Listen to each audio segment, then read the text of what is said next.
Welcome to another match preview here on Stones TV and on the Maidstone United podcast. This time we look ahead to the latest return league fixture with the Stones hosting Worthing in a big top of the table clash. So before we look ahead to our last opponents of last season, who are this season's next opponents, make it make sense, we must look back at the last two games in the week just gone. The narrow win at Weymouth in midweek, but first to that defeat at Chesham. The manager of the month curse did strike once more, a first league defeat in 19 and a first away league defeat of the season. The Stones didn't pull up any trees at the Meadow then, Nigel. I think we just ran out of legs, I think, in the end, didn't we? I think it was just obviously George was making no excuses in his interview, and rightly so, but you know, it's it was a boggy pitch, and you know, and we know from experience going down there last season with the cup game, it's a very big pitch as well, isn't it? And we said that on the preview, that it's, you know, a big sort of pitch, and you know, it could sort of catch up with you, and that proved to be the case, didn't it? You know, they knew our threats and marked sort of Aaron Blair out of the game a little bit, and he didn't really have many chances. I think he had one sort of hit the bar in the first half, but yeah, once we went behind, we just run out of steam, really, didn't we? But yeah, you know, we said it was always going to come to an end, wasn't it? And you know, we've done well against the sort of teams lower down the league, and you know, we'll come on to Weymouth now. You know, we went down there, and you know, George called for that bounce back ability, didn't he? And we got that. So you know, you're looking at that sort of, and we got the win, which was important as well. It was another scrappy affair, and again towards the end there, it looked like we was running on empty, and they missed that penalty in the second half as well, which could have been a whole different story, because you know, their tails would have been up and they might have gone on and got the winner. But you know, thankfully it was another back to the wall performance, and Rafe got a goal, and you know, would have boosted his confidence, wouldn't it? You know, having been on the fringes of the squad throughout the season. So yeah, you know, there's positives there, and you know, you only have to look at the other games that have gone on. You know, Torquay have gone away and got 2 draws, haven't they? So they've got 2 points from out of 6, and we've got 3 out of 6. So you know, in the grand scheme of things, we are just, you know, we know we're short of bodies, and you know, that's been evident the last few weeks, but we're hanging on in there, aren't we? You know, and you know, that camaraderie in the squad, and that sort of like dogginess, I suppose, is the word you would use. You know, that's like, you know, let's not make all this hard work that we've done to get back into this title race, started from, you know, go to waste. So you know, it was a good response from the team going down on a Tuesday night. You know, another long journey. To only have lost 1 game away from home all season, coming into February, you know, is a good marker. It is. And talking of, you know, pick up mainly positives from the 1 win out of 2 from the last week, it's the first time the Stones had failed to score in a league game. We had 3 in a row during August, a couple of 0-0s, and then the Western win here as well.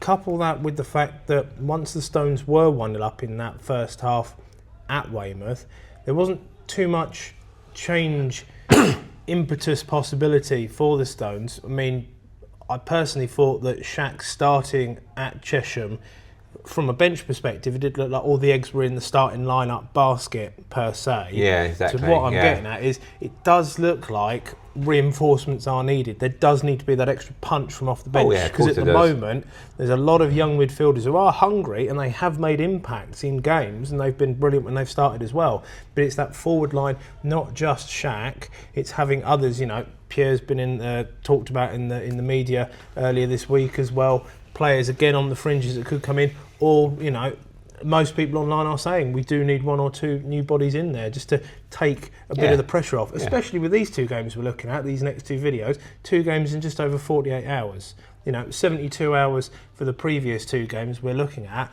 So there is quite a workload for these players at the moment, and they do need a bit of switcheroo and a bit of rest and a bit of TLC, don't they? And then looking, you know, further down the line is the Torquay game looming large on the 1st of February. So it's now coming to that, and we've said it before, that Christmas was the sort of the moving. That's the period where you sort of, there's a lot of movement, isn't there, in the top positions, and it kind of seems like that everyone's sort of in their sort of random positions now. It's just whether you sort of like hang on in there and really go for it, or you just sort of stabilise again. But it's going to be interesting in the next few weeks for sure. It is, and quick shout out to DAZN for their great graphic pre-match from the Weymouth game. Great to see some Maidstone legendary defenders of old getting their contributory position for our success at Weymouth. I'm not sure who out of Locko or de Havilland gave the penalty away, but kudos to DAZN on that one.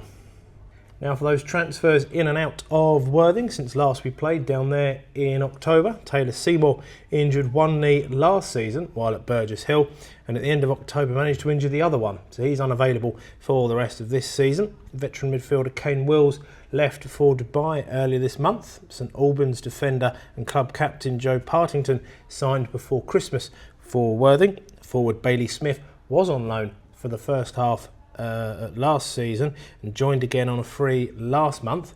Ollie Starkey was loaned out to Bognor Regis Town for the month of January. Harrison Smith returned to Stevenage after his loan spell saw him score 5 goals. Ollie Black signed from Hastings in the summer and is in the middle of a month-long loan there. And Odai Martin Sorondo returned from Hampton and Richmond Borough last week to start his second spell with the club. And forward Ruben Carvalho is on loan from Maidenhead, not Maidstone, DAZN, not picking on you, until the end of this season. So, Nigel, they've kept about the same sort of squad size there, but there's a couple of influential names switching in that midfield. Wills out and Sorondo in. If you cast your mind back to that game when we won 4-0 here in the summer, or it was early season, wasn't it, last season? Sondo actually got sent off in that game, didn't he? Yes. He had that 2 yellow cards within quick succession, and lightning twice with the weather. Who knows? Took an early bath, so that's become our sort of rivalry, hasn't it? Obviously with that playoff defeat last year, we had the 4-0, and then we had the 5-1 down there as well, and Billy's got sent off down in that game down at Worthing in the league game last season, and there's always seems to be a little bit of a niggle there, and it's two contrasting styles as well. Yeah. I mean, Hinchelwood's has gone on to York now, but Agatha's come in from Hastings and sort of implemented that same playing style. They like to play out from the back and play through the thirds, whereas we're more, we mix it up a bit, but we are a little bit more direct in our play, and we've got a good defensive record. You look through the stats, and there's not a lot in it between over the season and over the course of the year, really, for the last 2 seasons. So, we're sort of averaging the same points per game. We've got a very good away record. They've got a very good. I think they have about 3rd in the away table as well. So, we're now in. I think someone said we're like top of or 2nd maybe now in the home table for results in the last sort of 6 games. So. All points to a good game, and they had that last minute winner as well, didn't they? Yes. Down at Chippenham on Tuesday evening, and Mo fell looming large in the headlines there. I mean, I looked at it as well, and he seems to be one of those players that you're looking at it, he always seems to score. But I think he's only got sort of like 5 or 6. Yeah, I think it's 5. Goals. I think he scored in 4 games. But then you got that hat trick in the Torquay trophy game, so that's probably why it sort of seems he scored more goals. But yeah, we know the threats they pose. It's not sort of dark arts, is it, where you've got to sort of look down and really dig deep into how they play. Every fan of the National League South clubs know how they play. They've got a certain style they play. We do tend to play well against that sort of style of team. Because we are on the front foot, we're a sort of like high press kind of a team. It's certainly going to be a good game, and they're going to bring in for some numbers as well. They're going to be confident, aren't they? So. Oh, definitely, yeah. It's a big top 6-7 battle, so they'll be up for it, of course. So talking of those key men, those threats that Nigel was just talking about, Danny Cashman, he's in double figures in the league again for Worthing. He's featured in every game this season so far. So is Chris Hay. His last 5 games against the Stones see an aggregate scoreline of 16-2. So I've dusted that one off from October, obviously, just because it worked last time. But he does have 8 clean sheets on the flip side of that this season so far. Jack Spong is yet another player to feature in every game in the league this season. He has 5 goals to his name, including a late leveller at Hemel back in August. Only 1 goal outside of that month for him in the league, though. And Mo Farl, the bagman, we've already mentioned, ex-Stone against the Stones, again, of course.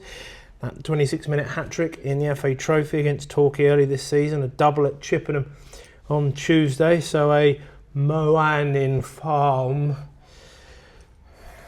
It doesn't matter.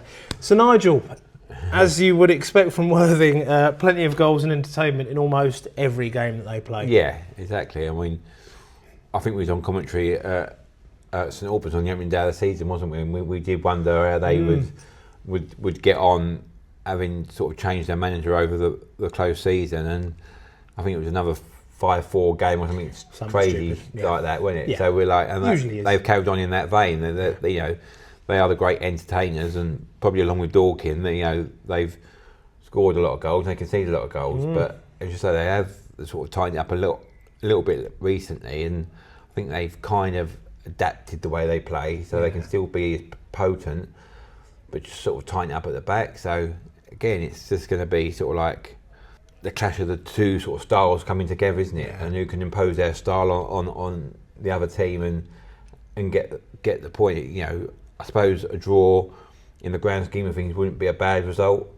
We're sort of like... It's these head-to-heads though, isn't it, Nigel, at this stage of the season, and we're going to talk about these last 3 months. These sides pitted against each other, it's going to be their own mini-league table and who can come out on top in that. Our point of view is the fact that Bournemouth, Torquay and Worthing, teams that you would expect to be up there, we have already gone away and got results there. So we've got the win at Worthing as well. Got to throw them in there as well, because we've got them to come here as well. We got the draw there at Dorking, didn't we? And we got the draw at Bournemouth and Torquay, and then we had that 2-0 win down at Worthing. So in that respect, a draw wouldn't be bad, because to take 4 points off of your promotion rivals over the course of the season isn't bad form at all.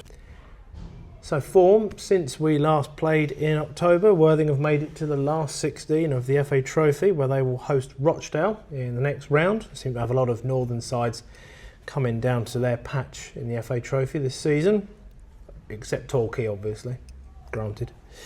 They've knocked out Chichester City, Gosport Borough and Torquay United. It was Morecambe who knocked them out in the first round of the FA Cup, just like the Stones were as well. They lost 2-0 at home to Morecambe.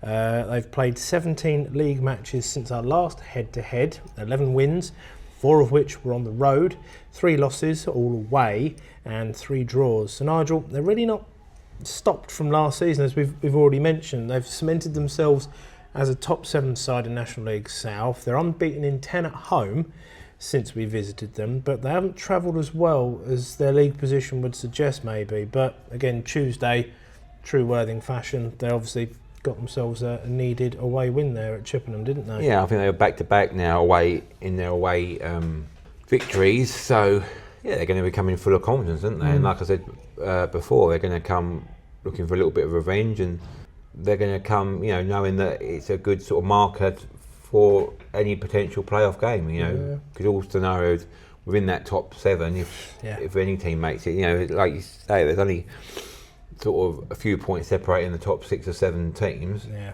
it's wild. So, any point gain now is going to be, you can boost your confidence or drop your confidence, can't you, if you lose out. So, yeah, it's coming to that sort of part of the season now where it's like every point counts, isn't it? So if you can't remember all of the players from the October meeting, then why not head back to our previous preview video and podcast from this season for more information on Saturday's opponents. The links to the video and podcast are both in the description below.